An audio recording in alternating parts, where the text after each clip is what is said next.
more. This is my friend Jenny at 20 on my roof in Brooklyn, the summer we lived together.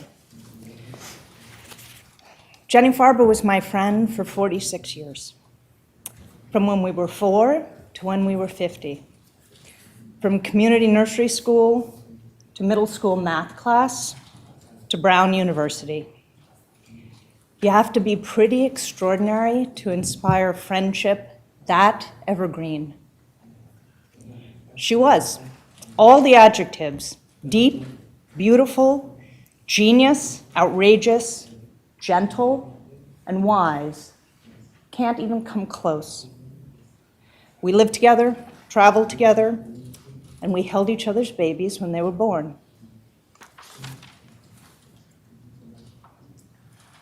And I am lonely for Jennifer every day. My conversation with her lasted for 46 years. It ended on May 24th, 2019, forever silenced. I have her last voicemail. I have her last text saved on my phone. I have no other friend who knew me at 4, and at 12, and at 20, and at 50. The Jennifer that knew me at all those ages is gone.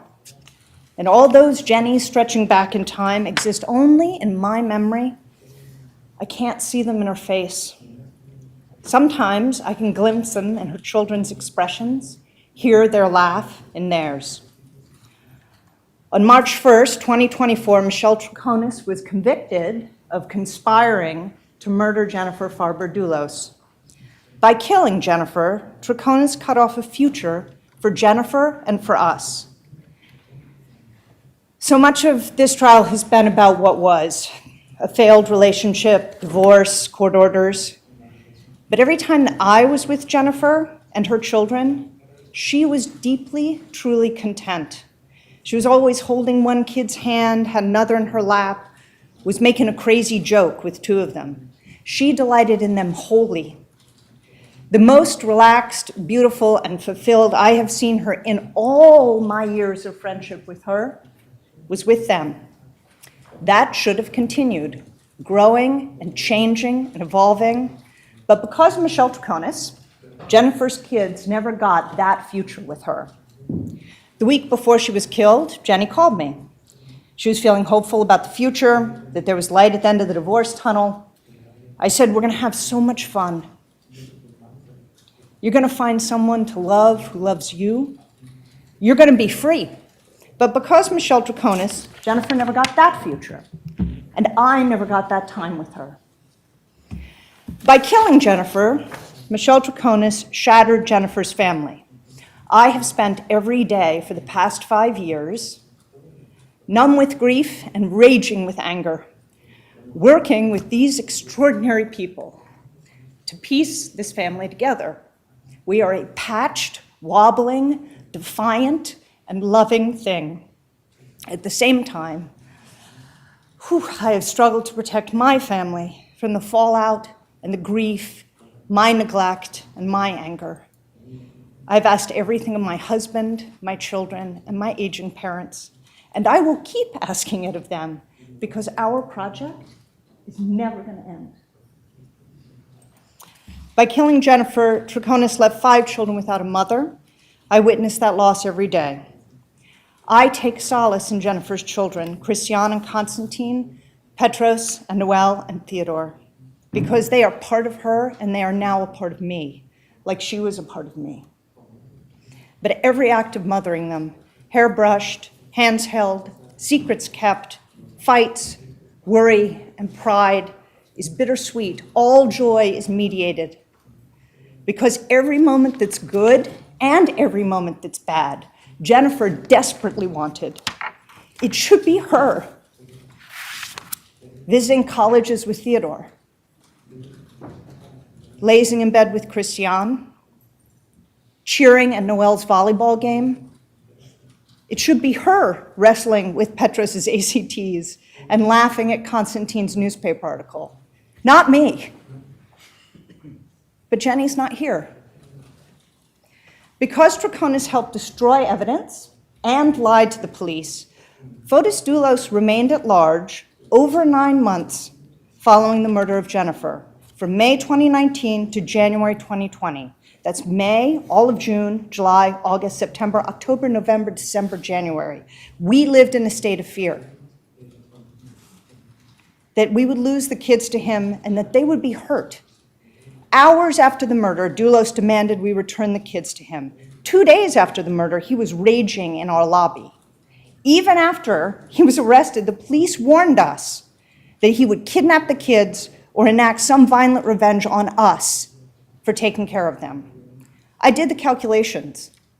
How long did we have from when the ankle bracelet alarm went off until he arrived on our doorstep?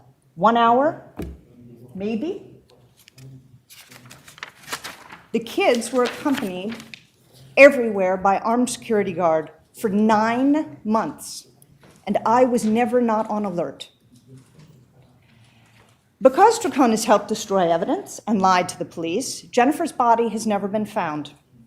I could not mourn Jennifer openly because she was missing. I could not answer the kids' questions, where is she? I gave a eulogy at a memorial without a body. Her mother put a headstone over an empty grave.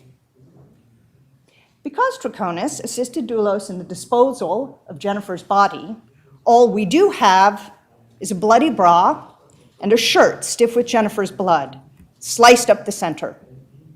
And all of the horror engendered by these, our only artifacts.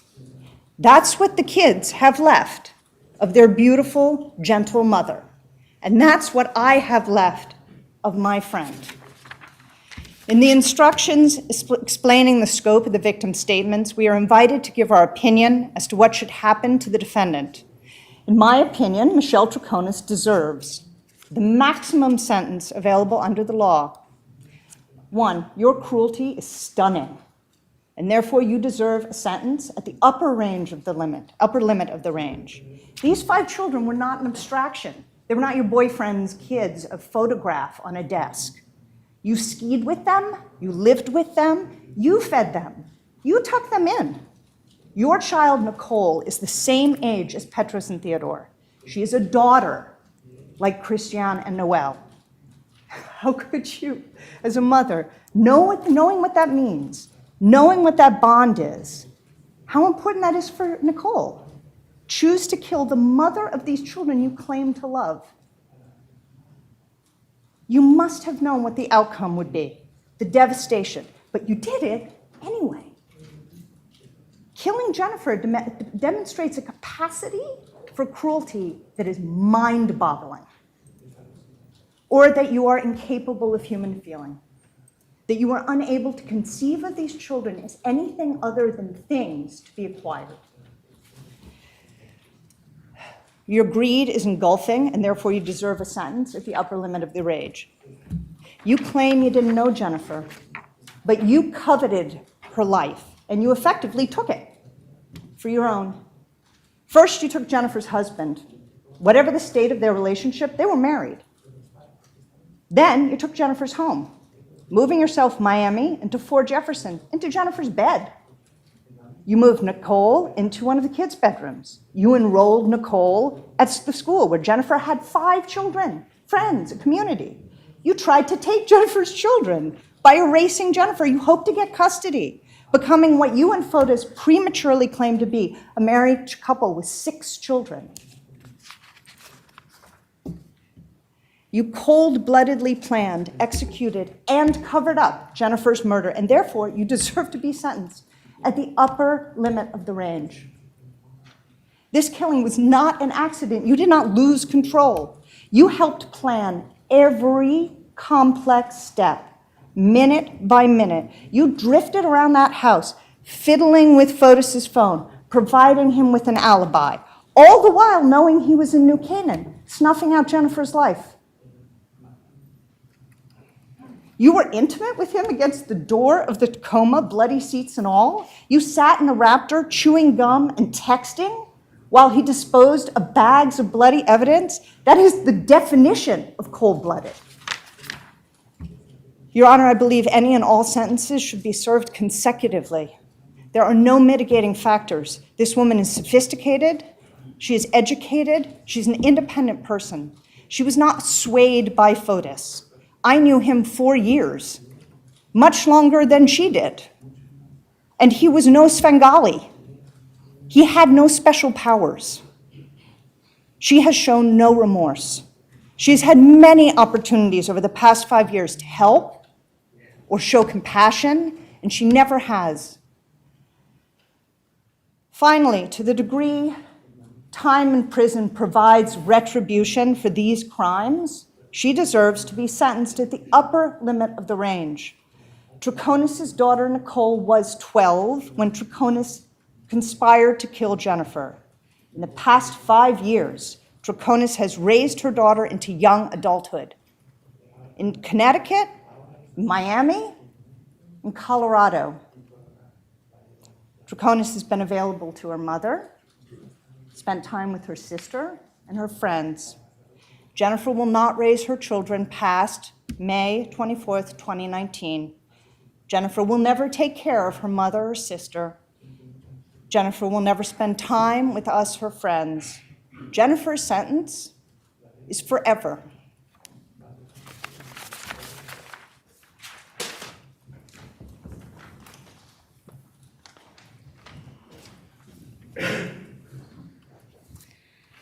Thank you, Your Honor.